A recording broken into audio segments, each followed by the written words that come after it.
Hi అండి. ఈరోజు మనం ఎంతో simple and tasty tomato Bommidala curry ఎలా చేసుకోవాలో చూసేద్దాం. ముందుగా స్టవ్ ఆన్ చేసి స్టవ్ పై ఇలా ఒక కడాయి పెట్టుకొని మనం ముందుగా కట్ చేసి పెట్టుకున్న బొమ్మిడాలు కూడా వేసుకోవాలి. ఇలా వేసుకున్నాక వాటిలోంచి పచ్చి వాసన పోయేంత వరకు వేయించుకోండి. ఇలా కొంచెం వేగాక వాటిని ఒక చిన్న గిన్నెలోకి తీసుకోండి. ఇప్పుడు స్టవ్ ఆఫ్ చేసి ఒక 2 పెద్ద సైజు ఉల్లిపాయలు, ఒక 7-8 పచ్చిమిర్చి, ఒక 4 టమాటాలు కూడా కట్ చేసి పక్కన పెట్టేసుకోండి. ఇప్పుడు మళ్ళీ స్టవ్ ఆన్ చేసి స్టవ్ పైన ఒక కడాయి పెట్టుకొని అందులో కూరకు సరిపడా నూనె వేసుకోండి. ఇలా నూనె వేడయ్యాక కొద్దిగా ఆవాలు, కొద్దిగా జీలకర్ర వేసుకొని అందులో ముందుగా మనం కట్ చేసి పెట్టుకున్న పచ్చిమిర్చి, ఉల్లిపాయ కూడా వేసుకొని వేయించుకోవాలి. అవి కొద్దిగా కలర్ చేంజ్ అయ్యేంత వరకు వేయించుకోవాలి.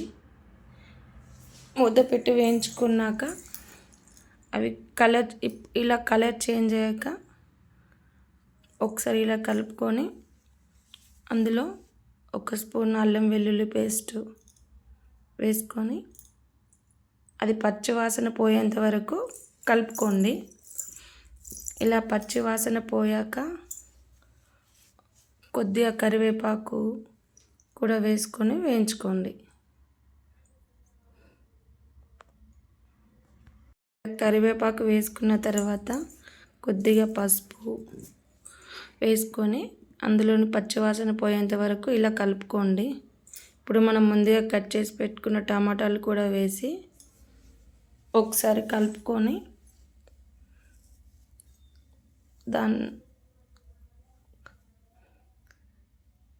ఇందులోకి మన రుచికి సరిపడా సాల్ట్ కూడా వేసుకొని మళ్ళీ ఒకసారి కలుపుకోండి. ఇలా కలుపుకున్న తర్వాత అవి టమాటాలు కొంచెం మెత్తగా అయ్యేంత వరకు మూత పెట్టుకొని సిమ్లో ఉడికించుకోవాలి.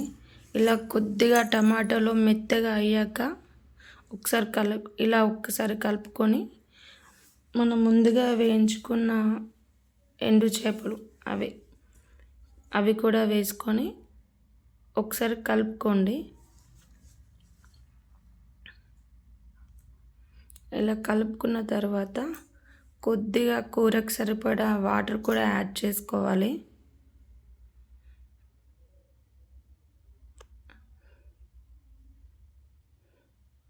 ఇలా వాటర్ యాడ్ చేసుకున్న తర్వాత కారానికి సరిపడా కొద్దిగా కారం వేసుకొని ఒకసారి కలుపుకోండి. ఇలా కలుపుకున్న తర్వాత మూత పెట్టేసి ఒక 10 నిమిషాలు ఉడకనివ్వాలి.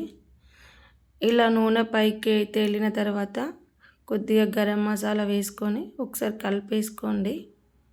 ఇలా కలుపుకున్న కూర పైన కొద్దిగా కొత్తిమీర వేసుకుంటే అయిపోయింది. ఎంతో సింపుల్ అండ్ టేస్టీ అయిన టమాటా బొమ్మిడాల కర్రీ రెడీ.